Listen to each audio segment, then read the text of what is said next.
గా నేర్చుకోవాలా? అప్టాక్స్ తో మా ఉచిత లైవ్ వెబినార్లలో చేరండి. ఆల్గో ట్రేడింగ్ కేవలం 10 రూపాయల బ్రోకరేజీ అందుబాటులో ఉంది. ఇప్పుడే అకౌంట్ ఓపెన్ చేయండి.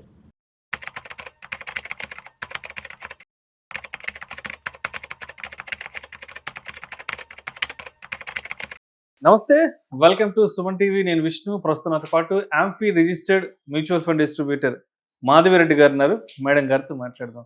నమస్తే మాధవిరెడ్డి గారు. నమస్తే అండి. మాధవిరెడ్డి గారు, welcome to weekend market outlook analysis. ఒకసారి శుక్రవారం మార్కెట్లు ఎక్కడ క్లోజ్ అయ్యి చూద్దాము. 15th మే శుక్రవారం క్లోజింగ్ చూద్దాము. సెన్సెక్స్ విషయానికి వస్తే 161 పాయింట్ల నష్టంతో 75,238 వద్ద క్లోజ్ అయింది. నిఫ్టీ విషయానికి వస్తే 46 పాయింట్ల నష్టంతో 23,643 వద్ద క్లోజ్ అయింది. డాలర్తో రూపాయి విలువ కనిష్టమై 96 స్థాయికి పడిపోవడం, ముడి చమురు ధర మళ్ళీ పెరగడం మార్కెట్లను బాగా ఇబ్బంది పెట్టినట్లుగా తెలుస్తోంది. ఏంటి మార్కెట్లకి ఈ ఇబ్బందులు? అసలు మార్కెట్లు ఎప్పుడు గట్టెక్కుతాయి, మార్కెట్లకి ఎప్పుడు మంచి రోజులు వస్తాయి అన్న దాని గురించి ఎక్కువగా కూడా డిస్కషన్ నడుస్తోంది. అసలు ఈ 2026లో మార్కెట్లు కోలుకుంటాయా లేదా, ఇన్వెస్ట్మెంట్స్ ఉంచాలా, వెనక్కి వెళ్ళిపోవాలా అన్న అలజడి, ఆందోళన ప్రతి ఒక్కరిలో వ్యక్తం అవుతుంది. ఏంటి అసలు మార్కెట్ సినారియో ఎలా ఉంది? సో అందరూ చెప్తున్నారండి, అంటే ఇప్పటి వరకు యుద్ధం వల్ల ఏదైతే ప్రభావం ఉందో అది ఇప్పటి వరకు మన వరకు రాలేదు, ఇప్పటి నుండి స్టార్ట్ అవుతుంది అని చెప్తున్నారు. అంటే ఆ ఏదైతే ఆ పెట్రోల్ పెంచడం కానీ, డీజిల్ పెంచడం కానీ, అది ఎలక్షన్స్ వల్ల అవనివ్వండి, ఏమైనా మన మీద వరకు వేయలేదు. ఇప్పుడు నుండి మనకి ఈ ఇంపాక్ట్ అనేది ఇప్పుడు ఖచ్చితంగా నెక్స్ట్, అందుకనే చెప్తున్నారు కదా, అన్ని సూచనలు పాటించండి, మీరు పొదుపు పాటించండి, మీరు ఈ డీజిల్ పెట్రోల్ వాడుకో తగ్గించండి, ఇలాంటివన్నీ చెప్తున్నారు. అంటే ఏంటి, ఇప్పటి నుండి స్టార్ట్ అవబోతుంది అనేది ముందస్తు హెచ్చరిక. ఇంతవరకు మన మీద ఆ భారం వేయలేదు, ఇప్పటి నుంచి మనకు ఆ ఇంపాక్ట్ ఏదైతే యుద్ధం వల్ల వచ్చే ఇంపాక్ట్ మనకి లాస్ట్ 2 months నుంచి యుద్ధం జరుగుతున్నా మన మీద ఇంపాక్ట్ కనిపించలేదు. జనరల్ గా అంటే స్టాక్ మార్కెట్ మీద కనిపించింది కానీ మన మీద కనిపించలేదు. ఇప్పుడు హౌస్ హోల్డ్ కి కూడా ఈ ఇంపాక్ట్ అనేది ఆల్మోస్ట్ స్టార్ట్ అయిపోయింది. మీరందరూ జాగ్రత్తగా ఉండండి అనేది. సో నెక్స్ట్ 2 quarters అంటే ఏదైతే ఈ యుద్ధం వల్ల వచ్చిన ఈ ఇంపాక్ట్ ఉందో, నెక్స్ట్ కార్పొరేట్ ఎర్నింగ్స్ ఆ నెక్స్ట్ 2 quarters మీద గట్టిగా పడబోతోంది అనే సంకేతాలు అయితే కనిపిస్తూ ఉన్నాయి. దానివల్ల మార్కెట్స్ అయితే చాలా నర్వస్ గా ఫీల్ అవుతూ ఉన్నాయి. అలానే ఇన్ఫ్లేషన్ కూడా ఇక మనకి ఆ ఇంపాక్ట్ కూడా ఆల్రెడీ కనిపించింది. ఏదైతే మనం అనుకున్నామో 3%, 4% మధ్య ఇన్ఫ్లేషన్ ఉంటే మంచిది అని, బట్ అది కూడా మనం దాటేసి 5%, 5.5% వరకు ఇన్ఫ్లేషన్ పెరిగిపోతూ ఉంది. సో ఇంపాక్ట్ అయితే ఇప్పుడు నెక్స్ట్ 2 quarters వరకు కనిపిస్తాయి. కాబట్టి సో మార్కెట్స్ అయితే కొంచెం కాషియస్ మోడ్ లోనే మనకి కనిపిస్తున్నాయండి జనరల్ గా. మరి శుక్రవారం నాడు మార్కెట్ నష్టాల్లో క్లోజ్ అయింది కాబట్టి, అంటే ఏ కంపెనీలు బాగా ఒత్తిడికి గురయ్యాయి? ఎస్పెషల్లీ ఈ చమురు ధరలు విపరీతంగా పెరిగిపోవడం, తర్వాత డాలర్ స్ట్రెంథెన్ అయ్యి రూపీ వీక్ అవడం వల్ల ఎస్పెషల్లీ శుక్రవారం నాడు అంటే బాగా ఒత్తిడికి గురైన సెక్టార్స్ ఆ స్టాక్స్ ఏ ఉన్నాయి. ఎంతో కొంత లాభాల్లో కొంత గెయినర్స్ గా ఉన్న కంపెనీ స్టాక్స్ ఏ ఉన్నాయి. సో ఇక్కడ మనం 2-3 అంశాలు జరుగుతున్నాయి. ఒకవైపు కార్పొరేట్ ఎర్నింగ్స్ ఇంపాక్ట్ అనేది కొన్ని స్టాక్స్ మీద బాగా మంచి రిజల్ట్స్ తో పాజిటివ్ గా కనిపించాయి, కొన్ని అయితే నెగిటివ్ గా కనిపించాయి. సో మనం టాప్ ఎర్నింగ్స్ రియాక్షన్స్ గానీ చూసుకున్నట్లయితే టాప్ లూజర్స్ అనేది మనం స్టార్ట్ చేస్తే డాక్టర్ రెడ్డిస్ ల్యాబొరేటరీస్ గానీ, లేకపోతే ఇన్ఫ్రాటెక్ బిల్డింగ్ గానీ, అర్బన్ కంపెనీ, హడ్కో, ఇలాంటివన్నీ కొంచెం తక్కువ కార్పొరేట్ రిజల్ట్స్ తో మనకు కనిపించాయి. గెయినర్స్ కొన్ని కార్పొరేట్ ఎర్నింగ్స్ కూడా చాలా పాజిటివ్ గా కనిపించాయి, లైక్ టాటా మోటార్స్ కానీ, సిప్లా, ఎఫ్కాన్ ఇన్ఫ్రా, యునైటెడ్ స్పిరిట్, ఇలాంటివి కొన్ని. అంటే మనకి ఎర్నింగ్స్ ఇంపాక్ట్ కొన్ని కంపెనీస్ మీద పాజిటివ్ గా కనిపించింది, కొన్ని నెగిటివ్ గా కనిపించింది. బట్ ఓవరాల్ గా మనం చూసుకున్నట్లయితే ఈ లాస్ట్ వీక్ లో నిఫ్టీ 2% పైనే మనకి పడింది. అలానే స్మాల్ క్యాప్ అయితే 4% పైనే మనకి ఫాల్ అనేది గట్టిగా కనిపించింది. సో ఇందులో మనకి ఎక్కువగా బాగా డ్రాగ్ అయింది రియాలిటీ సెక్టార్, బాగా డ్రాగ్ అయింది. కొంచెం పాజిటివ్ గా అయితే మనకి ఫార్మా సెక్టర్ అనేది మనకు కనిపించింది. సో ఇంకా అంటే ఈ రోజు మనకి అంటే ఈ వీకెండ్ లో మనకు వచ్చిన బ్యాడ్ న్యూస్ అంటే ఈ రూపీ ఫాల్.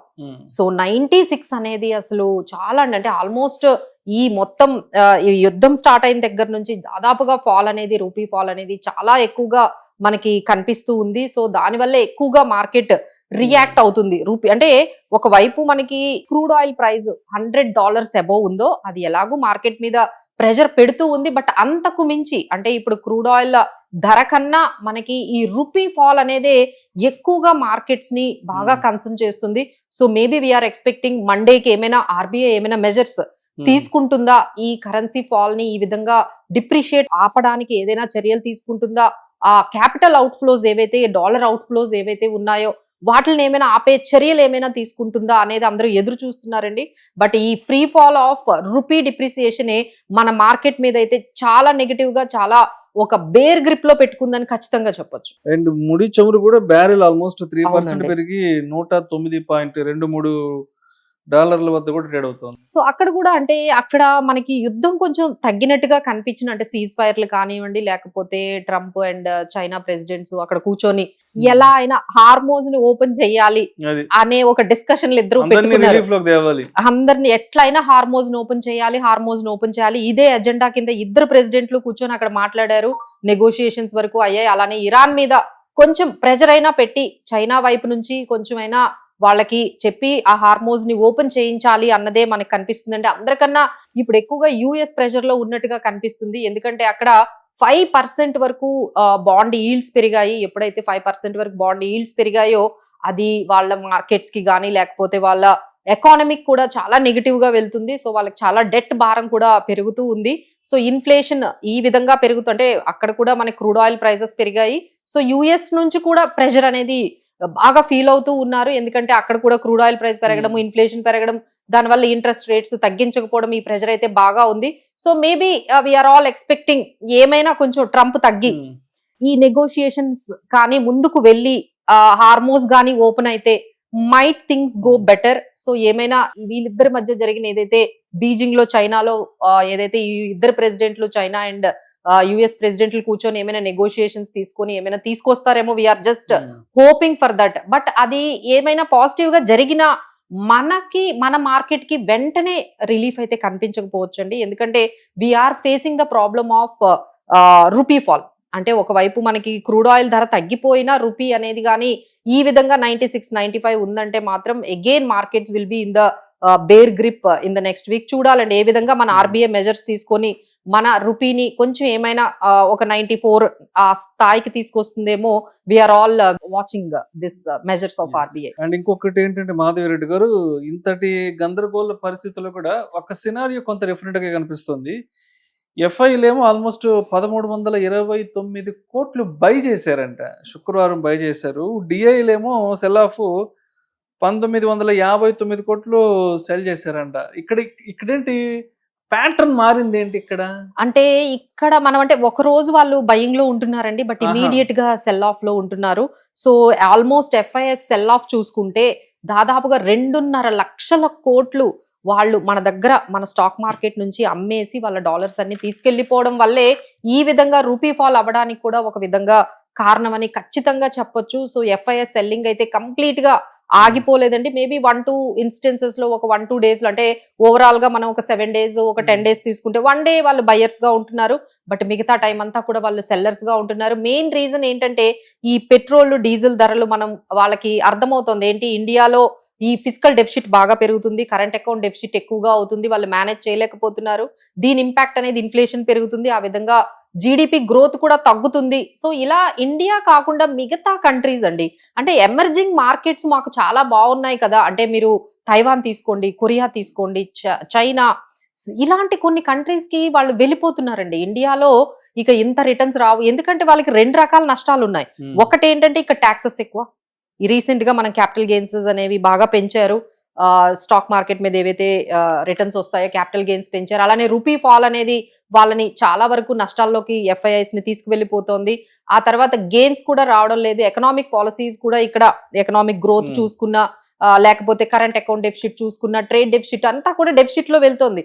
సో మన ఎకానమీలో వాళ్ళకి అంత పాజిటివ్ గా కనిపించట్లేదు. Whereas they are going countries like Vietnam కానీ, లేకపోతే సింగపూర్, లేకపోతే మనకి చైనా, కొరియా, జపాన్, ఇలాంటి కంట్రీస్ చాలా మంచి రిటర్న్స్ వచ్చాయండి. అంటే ఈవెన్ మీకు ఈ వార్ జరిగిన దగ్గర నుంచి ఓన్లీ మన ఇండియా అండ్ యూకే మాత్రమే నెగిటివ్ లో ఉన్నాయండి.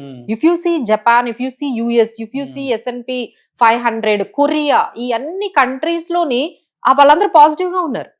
స్టాక్ మార్కెట్ లో మనకన్నీ కూడా స్టాక్ మార్కెట్ లో వాళ్ళు 5 to 10% వరకు పాజిటివ్ లో ఉన్నారు. సో వాళ్ళు they are taking some more like advantages. మన మార్కెట్ కన్నా వేరే మార్కెట్స్ పాజిటివ్ గా ఉన్నాయని వెళ్ళిపోతున్నారు. Maybe that might be the reason. And Modi గారి అనౌన్స్మెంట్ తర్వాత ఎస్పెషల్లీ ఎక్కువగా ఫోకస్ అయింది కొన్ని సెక్టార్స్ అయితే మాత్రము గోల్డ్ కి సంబంధించి అనౌన్స్మెంట్ ఒకటి, తర్వాత వర్క్ ఫ్రమ్ హోమ్ చెప్పారు. సో ఎప్పుడైతే వర్క్ ఫ్రమ్ హోమ్ చెప్పారో ఈ ఐటీ కంపెనీలకి సంబంధించిన స్టాక్స్ కూడా గట్టిగానే ఒత్తిడికి గురయ్యాయి.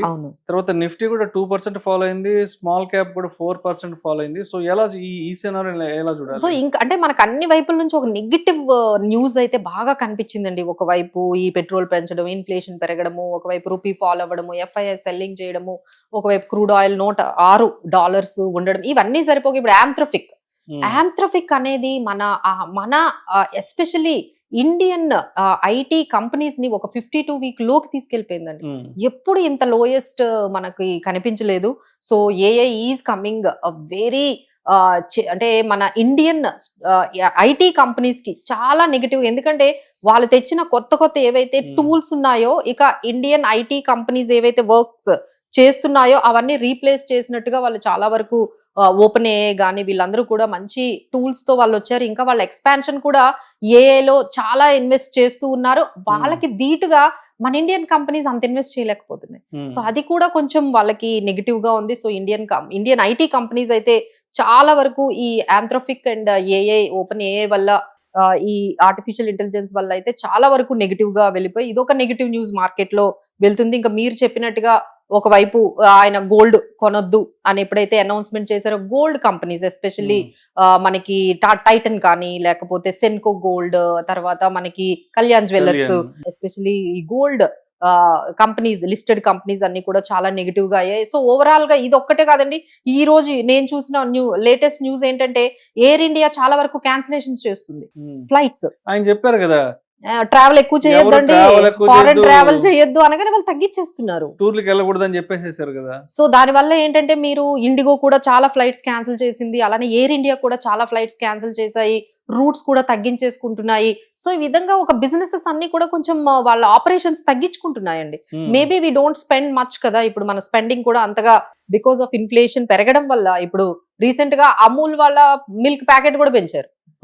So it is coming to everywhere. ఇప్పుడు మీరు ఇక్కడ నుంచి అన్ని విషయాల్లో కూడా మీరు ఆ ఇంపాక్ట్ అనేది కనిపిస్తుంది. ఎప్పుడైతే మీకు పెట్రోల్ డీజిల్ పెరిగిందో మీకు ట్రావెల్ కాస్టులు పెరుగుతాయి, ట్రావెల్ కాస్టులు పెరిగాయి అంటే మీకు ఎకో సిస్టమ్ అంతా కూడా అన్నిటిలో కూడా మీరు హైక్ చూస్తారు. దానివల్ల ఏమవుతుంది, మీరు నేను ఎక్కువ స్పెండ్ చేయం. ఎప్పుడైతే మీరు నేను స్పెండ్ చేయమో బిజినెసెస్ ఆపరేషన్స్ అన్ని కూడా కట్ డౌన్ చేసుకుంటాయి. దానివల్ల ఎకనామిక్ యాక్టివిటీస్ తగ్గిపోతుంది, అన్ఎంప్లాయ్మెంట్ జనరేట్ అవుతుంది, జీడిపి అనేది కొంచెం ఇంపాక్ట్ అవుతుంది. సో దీనివల్ల ఏంటంటే next 2 quarters is going to be very challenging for Indian stock markets. అయితే ఎస్పెషల్లీ ఈ రియాలిటీ సెక్టర్ విషయానికి వస్తే ఆఫీసు వర్క్ స్పేసెస్ కూడా చాలా ఇబ్బందులు పడ్డాయంటే, ఎస్పెషల్లీ బెంగళూరులో కూడా. అంటే ఎప్పుడైతే వర్క్ ఫ్రమ్ హోమ్ చేసుకోండి, ఆఫీస్కి వచ్చే పని లేదని చెప్పారు, ఒక్కసారిగా రియాలిటీ సెక్టర్ కూడా అయోమయానికి గురైంది. అవునండి, బాగా పడ్డాయి. ఎందుకంటే లాస్ట్ వీక్ లో ఎక్కువగా ఏ సెక్టార్ ఫాలో అయిందంటే రియాలిటీ సెక్టర్ బాగా. ఎందుకంటే మీకు అన్ని సిటీస్ లో చూసుకుంటే బెంగళూరు గానీ, హైదరాబాద్ గానీ ఆ పర్టికులర్, ఎందుకంటే సార్ ఈ పర్టికులర్ సిచ్యువేషన్స్ లో ఎవరు అన్ని కోట్లు పెట్టి ఎక్కడ ఇన్వెస్ట్ చేస్తారు రియాలిటీలో. సో అదొకటి. మీరు అన్నట్టుగా వర్క్ ఫ్రమ్ హోమ్ అనేది కానీ మళ్ళీ స్టార్ట్ చేస్తే, హైబ్రిడ్ మోడ్ లోకి కానీ వెళ్ళిపోతే అగైన్ దానికి కమర్షియల్ స్పేసెస్ కి అంతా రెంట్స్ కూడా తగ్గుతూ ఉంటాయి కమర్షియల్ స్పేసెస్ కి. ఎందుకంటే వర్క్ ఫ్రమ్ హోమ్ అనేది ఎక్కువగా మనము దాని వైపు డిస్టర్బ్ అయిపోతూ ఉంది. సో రియాలిటీ మీద అయితే కొంచెం ప్రెషర్ పడింది. సో ఓవరాల్ గా ఏదైతే మనకి ఈ చాలా సెక్టార్స్ ఈ పర్టికులర్ అంబిట్ లో కొంచెం మనకి ఇంపాక్ట్ అయితే కనిపిస్తూ ఉంది. సో ఇదైతే కార్పొరేట్ ఎర్నింగ్స్ మీద నెక్స్ట్ 2 quarters లో కనిపిస్తుందండి. So need to be very careful while investing. తర్వాత మోడీ గారు కూడా చాలా బిజీగా ఉన్నారు, వారు టూర్స్ లో ఉన్నారు, యుఏ లో ఉన్నారు కదా. మోడీ గారి టూర్స్ ఎలా చూడాలి? సో అంటే ఫారెన్ ట్రావెల్ అయితే బాగా చేస్తున్నారండి. దాదాపుగా నెదర్లాండ్స్, ఇవల్ల ఒక ఇటలీ ఇలాంటి ఒక 5 countries కి వెళ్తున్నారు. అన్నిటికన్నా ఇంపార్టెంట్ ఆయనకి ఏదైనా విజిట్ ఉందంటే UAE.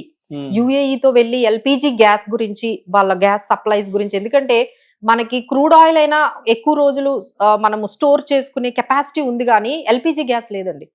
We cannot store the LPG gas. ఎక్కువ రోజులు మనం దాన్ని స్టోర్ చేసుకునే కెపాసిటీ మనకు లేదు. దాని ఇంటరప్షన్ అనేది చాలా గట్టిగా ఉంటుంది. సో యుఏఈతో వెళ్ళి ఆయన ఒక డీల్ మాట్లాడుకుంటున్నట్టుగా ఎల్పిజి సప్లై గురించి. సో ఇవన్నీ కూడా జరుగుతూ ఉన్నాయి. బట్ ఓవరాల్ గా చూసుకుంటే ఈ ఇంపాక్ట్ అయితే, అంటే యుద్ధం ఆగిపోయినా ఈ ఇంపాక్ట్ అయితే మన మీద ఉండడానికి ఎక్కువ ఛాన్సెస్ ఉన్నాయండి, అంటే ఫర్ లాంగర్ పీరియడ్. అదేవిధంగా ఇన్ఫ్లేషన్ గురించి కూడా మాట్లాడుకోవాలి. ఇన్ఫ్లేషన్ ఆల్మోస్ట్ 5.5% ఉంది. ఫ్యూల్ ఇన్ఫ్లేషన్ అయితే ఆల్మోస్ట్ 24% పెరిగింది. అవునండి. సో ఇది మనం ఆల్రెడీ అందరూ ఎక్స్పెక్ట్ చేశారు. ఏమని ఎక్స్పెక్ట్ చేశారు? ఎలక్షన్స్ అయిన వెంటనే మనకి పెట్రోల్ డీజిల్ పెంచుతారు, అనౌన్స్మెంట్ వస్తుందని అందరూ కూడా 3 రూపాయలు పెరిగింది. కానీ అనేది ఏంటంటే ఇంకా ముందు పెంచొచ్చు. This is just nothing. దీని వల్ల ఏవైతే ఈ అంటే ఆయిల్ మార్కెటింగ్ కంపెనీస్ లక్షల కోట్లు వాళ్ళు లాసెస్ లో ఉన్నారు. ప్రతి నెల లేకపోతే 1000 కోట్ల పైనే వాళ్ళకి ప్రతి రోజు కొన్ని కోట్ల లాసెస్ లో వాళ్ళు ఆపరేట్ చేయాల్సి వస్తుంది. సో మేబీ ఇది బ్యాండేడ్ లాంటిది. 3 రూపీస్ అనేది దాని వల్ల వాళ్ళకి ఏమీ ఉపయోగం ఉండదు. మేబీ ఫ్యూచర్ లో ఇంకొక 2-3 రూపీస్ పెంచినా మనం ఆశ్చర్యపోవక్కర్లేదు. అంటే ఈ విధంగా అంటే ఇంకొంచెం చూస్తారండి, ఇంకా $106, $105 ఇలానే కంటిన్యూ అయింది అనుకోండి, ఇంటర్నేషనల్ మార్కెట్ లో క్రూడ్ ఆయిల్ ప్రైజెస్ మళ్ళీ ఇంకొక లెవెల్లో మళ్ళీ ఒక 2-3 రూపీస్ పెంచే అవకాశాలు ఉన్నాయి. అలానే గ్యాస్ కూడా ఓ 10 రూపాయలు 15 రూపాయలు పెంచే అవకాశాలు ఉన్నాయి. సో ఇవన్నీ కూడా మనకి కొంచెం ఈ next 1 week is very important for the entire economy. ఒకవైపు రూపీ ఫాల్ ఏ విధంగా తగ్గిస్తారు, ఏమైనా యుద్ధం తగ్గితే మనకు కొంచెం రిలీఫ్ ఏమైనా వస్తుందా అనే ఆశ. సో ఈ రెండింటి మధ్య నెక్స్ట్ వీక్ అనేది చాలా ఇంపార్టెంట్. సో మొత్తానికి ఈ వీక్ అంతా కూడా మార్కెట్లు కంప్లీట్ నెగటివ్ లో ఉన్నాయి, అన్సర్టనిటీస్ లో ఉన్నాయి. అవునండి.